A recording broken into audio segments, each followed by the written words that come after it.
Looking for hard data in very soft ground.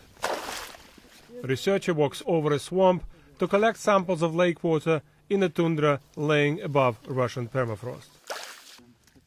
There are more and more of such swamps and lakes. And here is what worries scientists most: methane, a greenhouse gas 20 times more powerful than CO2. The bubbles may be small, but the new lakes are emerging everywhere.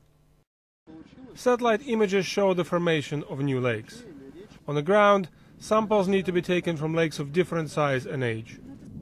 Dark, peaty water in this baby lake warms up under the sun, and so the melting begins. Well, this is how it starts. The shallow depression in the ground is the beginning of a new lake.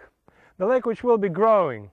And as it grows, it will release more and more methane. The same thing happens all over western Siberia.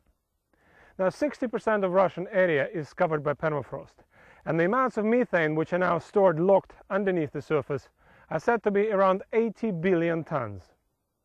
Opinions differ on how much gas escapes each year, but it's a spiraling process. Once in the sky, methane aggravates global warming, and so even bigger areas of tundra get covered by lakes.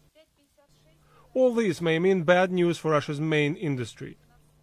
Underneath this seemingly untouched land run huge gas pipelines. And here is one of them, pushed onto the surface by shifting, unstable ground.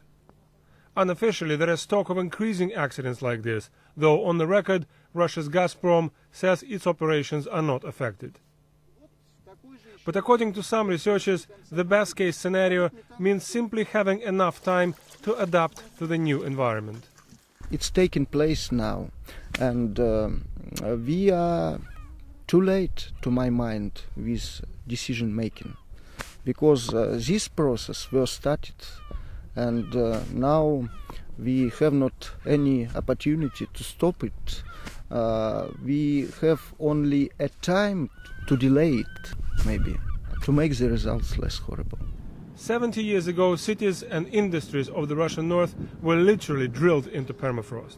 Back then, things indeed seemed permanent. But now this wobbly ground may become a symbol of new, unpredictable climate conditions for the world's largest country. Oleg Boldarev, BBC News, Western Siberia.